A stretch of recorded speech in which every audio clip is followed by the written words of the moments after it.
They had gathered around the house because they had seen a light over it during the night, and also because the birth of Anne's child was looked upon as a great blessing.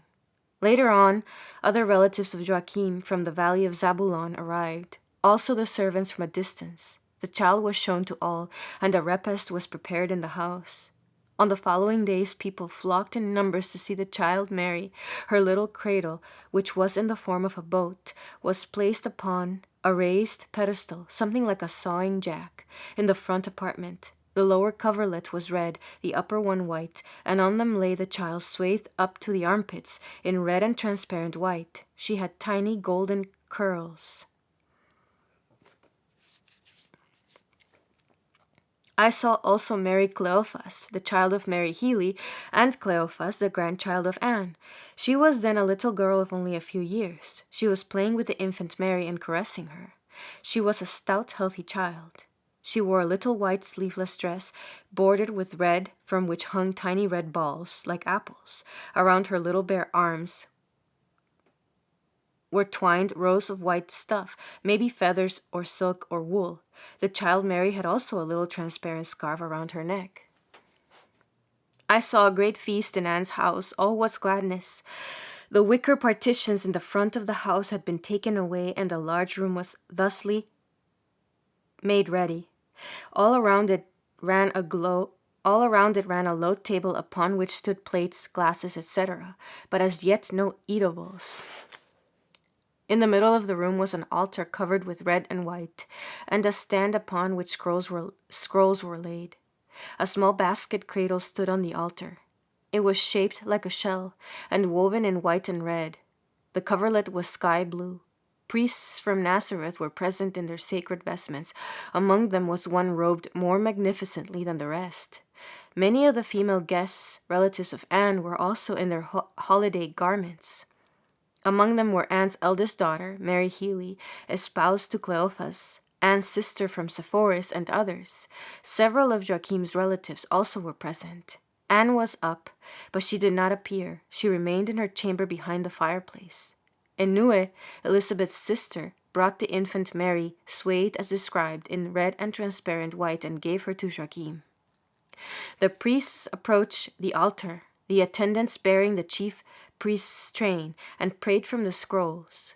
Joachim placed the child on the arms of the chief priest, who held her aloft, prayed for a while, and then laid her in the little cradle on the altar. Then he took a pair of scissors, furnished with a little box at the end for catching the clippings, something like a pair of snuffers, and cut a little hair from both sides and from the middle of the child's head. The hair thus removed, he burned it upon a pan of coals. Then he took a box of oil and anointed the 5 senses of the child. With his thumb, he pressed the ointment upon the ears, the eyes, the nose, the mouth, and the heart of the child. He wrote the name Mary on a scrap of parchment and laid it on the child's breast. Then the little Mary was, by Joachim, given back to Enue, who took her to Anne. The women stood back during the ceremony, at the end of which other psalms were sung. I saw then all kinds of table furniture, dishes, etc., that I had not before noticed. There were vessels on the table that were quite light, their covers pierced with holes. I think they were baskets into which flowers were put.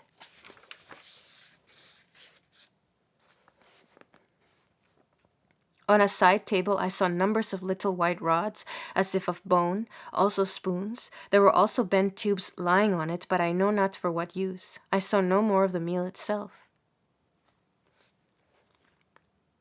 Mary was 3 years and 3 months old when she made the vow to join the virgins in the temple. She was very delicately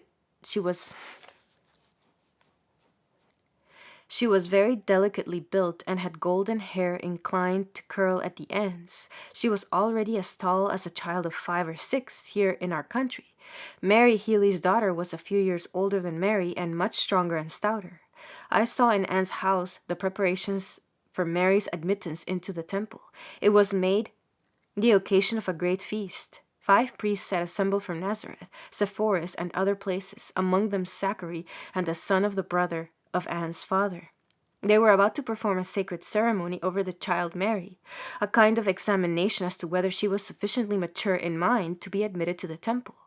Besides the priests, there were present Anne's sister from Sepphoris with her daughter Mary Healy and her child, and several other little girls and relatives.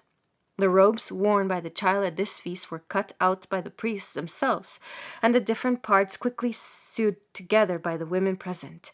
The child was clothed in them at certain periods when subjected to a series of interrogatories. The ceremony was in itself very grave and solemn, although the faces of the aged priests were at times lit up by smiles of admiration at the expressions and answers of the little Mary, and it was frequently interrupted by the tears of Joachim and Anne. 3 entire suits were prepared for Mary and put on her at different times during the ceremony, the questioning and answering going on in the meantime. All this took place in a large room next to the dining hall. Light entered through a square opening in the center of the roof, which opening was often covered by a net. The floor was covered with a red carpet. In the middle of the room stood a table, intended for an altar, with a red cover, and over that a white transparent one. Upon it lay a case with rolls of writing and a curtain, upon which the picture of Moses was either embroidered or laid on and sewed down. He was represented in the large mantle in which he used to pray, the tables of the law hanging on his arm. I have always seen Moses represented as a tall, broad-shouldered man. He had a high, somewhat pyramidal head, a large hooked nose, and upon his broad, high forehead were 2 bumps inclining toward each other and giving him a very remarkable appearance. In his childhood they were like little warts. His complexion was brown, bright and ruddy, his hair inclined to red. I saw many such protuberances as those possessed by Moses on the foreheads of the ancient prophets and hermits. Sometimes only one such excrescence appeared upon the middle of the forehead.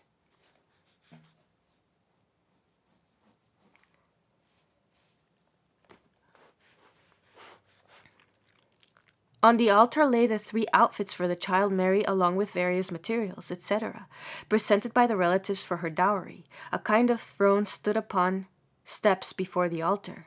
The priests entered the hall with naked feet. 3 of them only proceeded to the examination and blessed the child, who was as yet in her usual clothing. Joachim and Anne were present with their relatives. The women stood back, the little girls at Mary's side. One of the priests took the garments from the altar, explained their significance, and handed them to Anne's sister from Sepphoris, who put them on the child. First came a little yellow knitted robe, and then a colored laced bodice, which was put on over the head and fastened around the body. It had on the breast something like cords. Over that came a brownish mantle with armholes, from the upper part of which hung lappets. It was cut around the neck and closed under the breast. On her feet were brown sandals with thick green soles. Her reddish-yellow curls were arranged, and a silken crown with feathers in it placed upon them. The feathers were a finger in length, and they bent over toward the inside of the crown. I know to what bird in that country they belonged. A large square ash-colored kerchief was thrown over her head like a large veil. It could be drawn together under the arms in such a way that they might rest in it as in slings. It appeared to be a mantle used in time of prayer and penance, also in traveling. The priest now put to the child all sorts of questions relative to the discipline enforced in the temple. Among other things, they said to her, "Thy parents, having promised thee to the temple, have made a vow that thou shouldst drink no wine nor vinegar, shouldst eat no grapes nor figs. Now what wilt thou add to this vow? Think upon this during thy meal." The Jewish people, and especially the young maidens, were accustomed to drink vinegar. Mary, too, was fond of it. On these and similar things was she interrogated. And now the second suit was put upon the child. It consisted of a sky-blue body, a mantle of the same color but of a lighter shade, a richer bodice, and a white veil, glossy like silk, which fell behind in folds, something like the consecrated veil of a nun. Over this was a fine, closely fitting wreath of colored flower buds made of silk and intermixed with small green leaves. Then the priest threw over her face a white veil gathered on top like a cap. It was caught by 3 clasps, one below the other, by means of which the veil could be raised upon the head, either 1/3 or 1/2 or even the whole. The child was instructed upon the use of this veil, when to be raised or lowered in eating or answering questions.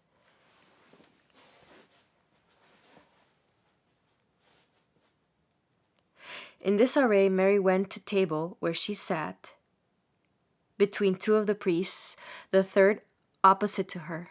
The women and children sat at one end of the table, apart from the men.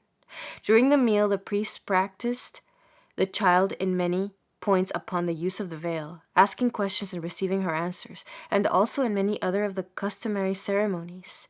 They reminded her that she still could partake of everything, and they offered her different dishes, tempting her in order to see how far her abstinence would go. But Mary excited their admiration by all that she did and said.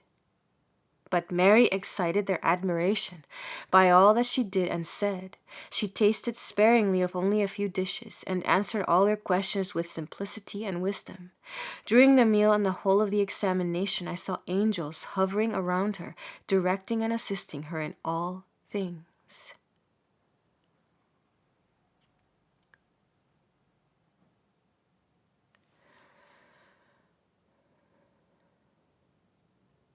After the repast, she was clothed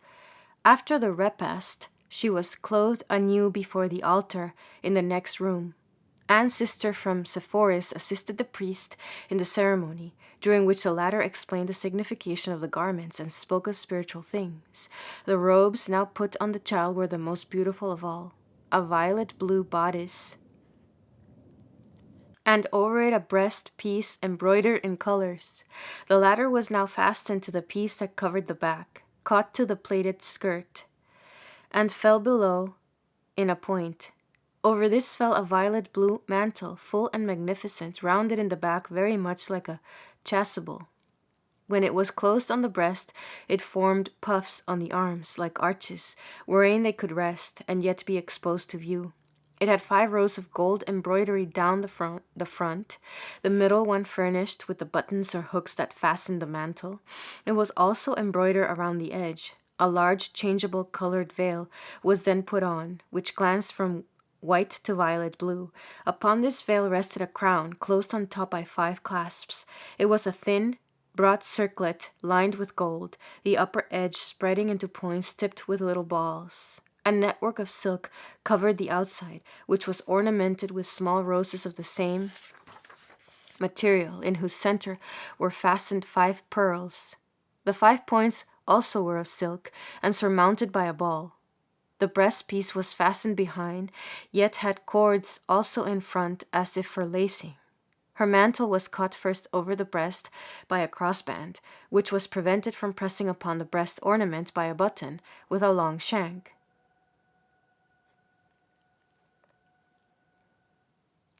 It closed again under the bodice and fell behind the arms in folds. In this festive attire, Mary was placed upon the steps before the altar, the little girls at her side. She now repeated her resolve to abstain from flesh, fish, and milk, to make use of only a certain drink prepared from the pith of a reed soaked in water. This was much used by the poor of Palestine, just as here in our own country rice or barley water is drunk by them.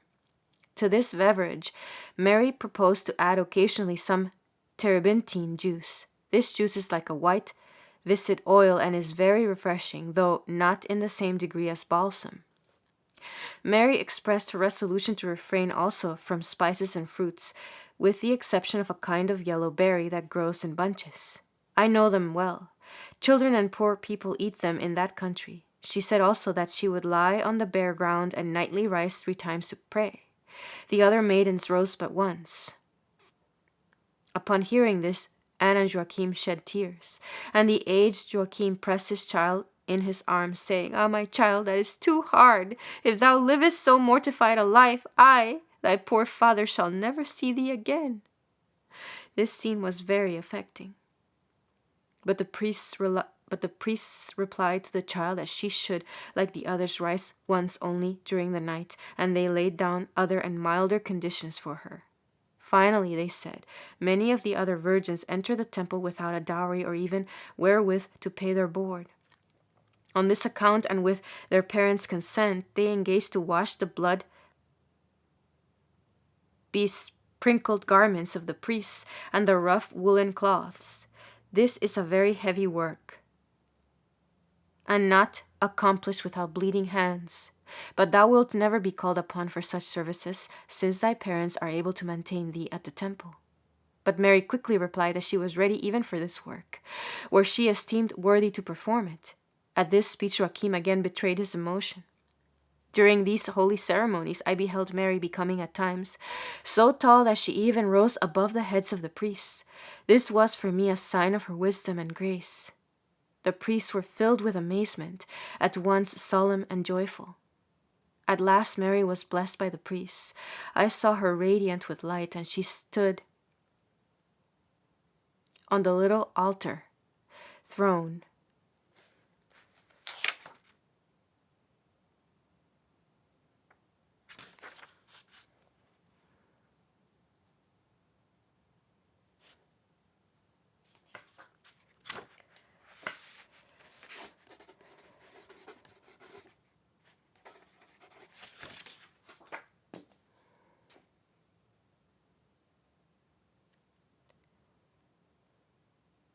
Two priests on either side of her and one opposite.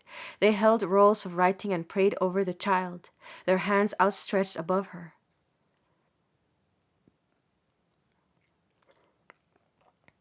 At that moment I saw a wonderful vision in the child Mary. She seemed, by virtue of the blessing, to become transparent.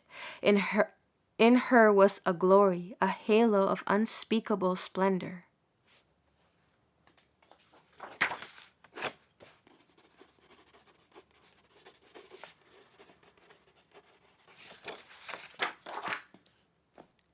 And in that halo appeared the mystery of the Ark of the Covenant, as if in a glittering crystal vessel.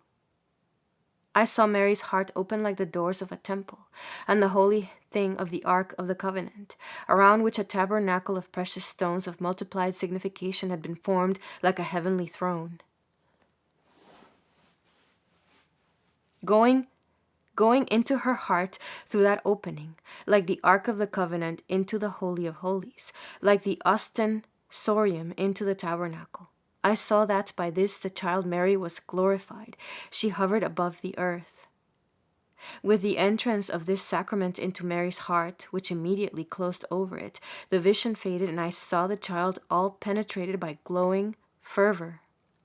During this wonderful vision, I saw that Zachary received an interior assurance, a heavenly monition that Mary was the chosen vessel of the mystery.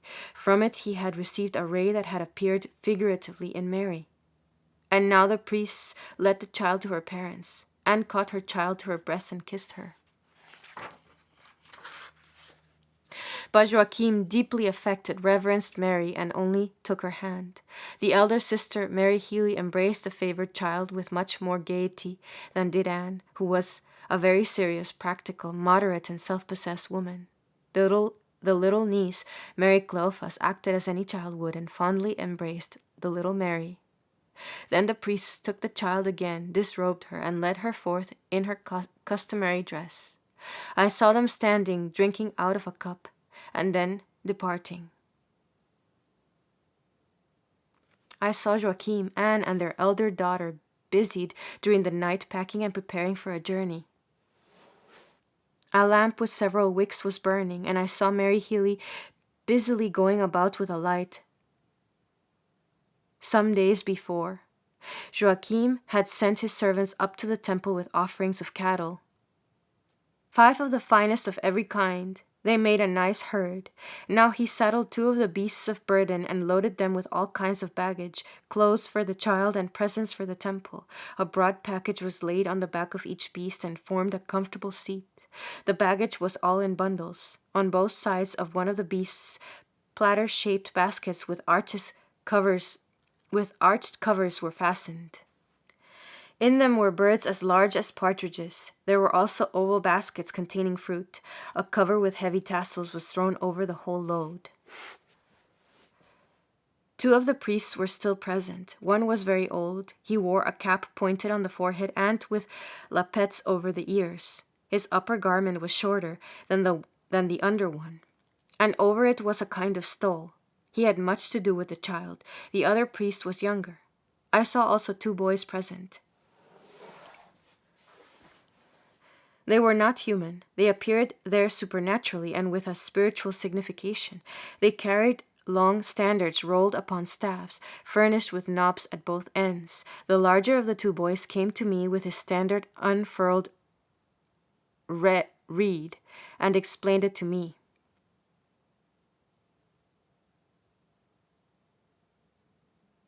They carried long standards rolled upon staffs, furnished with knobs at both ends. The larger of the 2 boys came to me with his standard unfurled, read and explained it to me. The writing appeared entirely strange to me.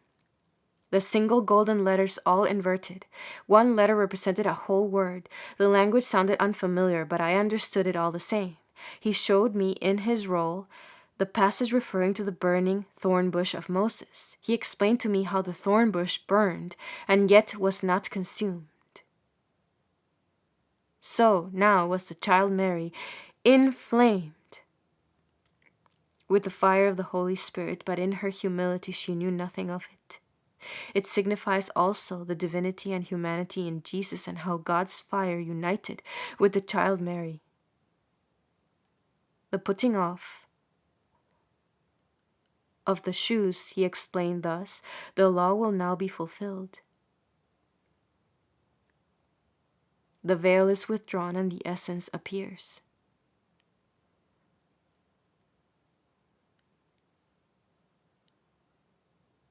By the little standard on his staff was signified, as he told me, that Mary now began her career, to become the mother of the Redeemer. The other boy seemed to be playing with his standard. He jumped about and ran around with it. By this was signified Mary's innocence. The great promise is to be fulfilled in her, rests upon her, and yet she plays like a child in this holy destiny.